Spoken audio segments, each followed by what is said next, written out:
Саламатсыздарбы? Бүгүнкү темабыз айкын өткөн чактын D мүчөсү.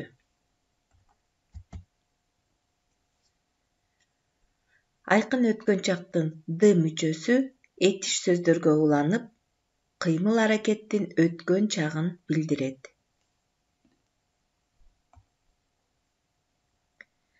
Айкын өткөн чак эмне кылды деген суроого жооп берет. D мүчөсү сөздүн акыркы муунундагы үндүүгө жана жумшак үнсүзгө уланса, D, ди, ду, дүү болот. Мисалы, D алда D, бар D, ди иште ди, келди, ду ойноду, окуду, дүү сүйдү, күлдү. Жашыл менен белгиленип турган тамгалар үндүүлөр жана жумшак үнсүздөр болду. Ошондуктан D, ди, ду, дүү айкын өткөн чактын мүчөлөрү уланды.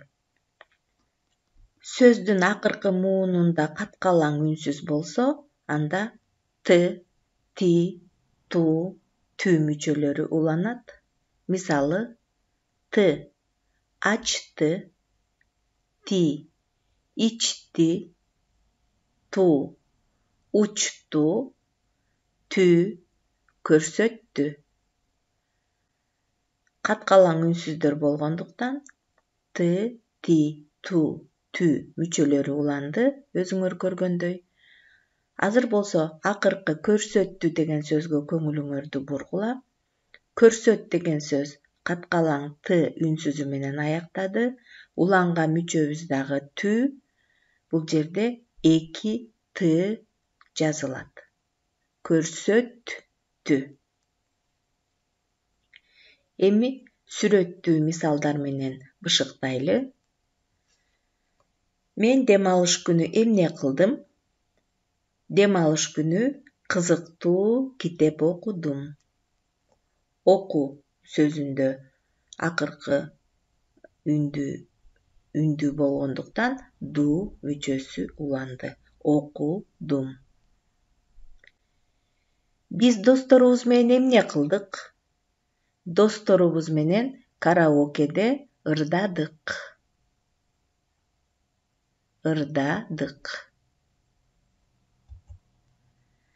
Адель эмне кылды? Адель жашылчалардан даамдуу салат жасады. Жаса үндүү менен бүткөндүктөн жасады. Д деген мүчө уланды. Сиз спорт менен машыктыңызбы? Машык деген сөздүн акыркы мууну каткалаң К үнсүзү болгондуктан Т мүчөсү уланды. Машыктыңызбы? Ооба, мен спорт менен машыктым. Айкын өткөн чактын D мүчөсүнөн кийин жак мүчөлөр дагы уланат. Адеми эмне кылды? Адеми сейилбакта велосипед тепти. П каткалаң, ошондуктан тепти болду. Айдар эмне кылды? Айдар студенттик кечеде гитара чертти. Черт деген этиш сөздүн акыркы тамгасы каткалаң Т болгондуктан 2 Т жазылды. И ичке үндүүсү болгондуктан черти болду. Эмне кылды? Чертти. Акыркы мууну каткалаң үнсүздөр менен аяктаса, Т, ти, ту, түү мүчөлөрү уланат. Бул жерден биз жак мүчөлөрүн улап, жактар менен карайлы.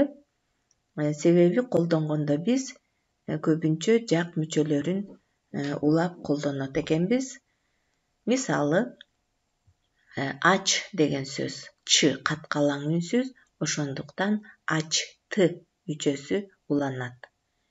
Мен ачтым, сен açtың. Siz açtınız. Al açtı. Biz açtık. Силер açtыңар. Сиздер açtыңыздар. Алар açышты. Бұл жерде bir ғана ты деген мисалды көрсөттүм. Андан башка ти, ту, түү дегендерди дагы ушундай эле кылып уласак болот. Мисалы тепти, учту жана башка. Сөздүн акыркы мууну үндүү жана жумшак үнсүздөр болсо, анда ды, ди, ду, дүү мүчөлөрү уланат. Бул жерде дагы биз жак мүчөлөрү менен карайбыз. Мен окудум. У үндүү болду. Мен жаздым. З жумшак үнсүз болду. Сен окудуң.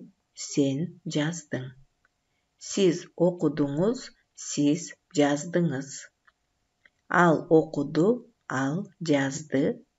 Биз окудук. Биз жаздык. Силер окудуңар. Силер жаздыңар. Сиздер окудуңуздар. Сиздер жаздыңыздар. Алар окушту. Алар жазышты.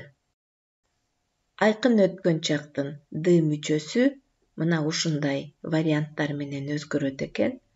Айкын өткөн чак кыймыл аракеттин өткөн чагын айкын билдирет экен. Ийгилик каалайм.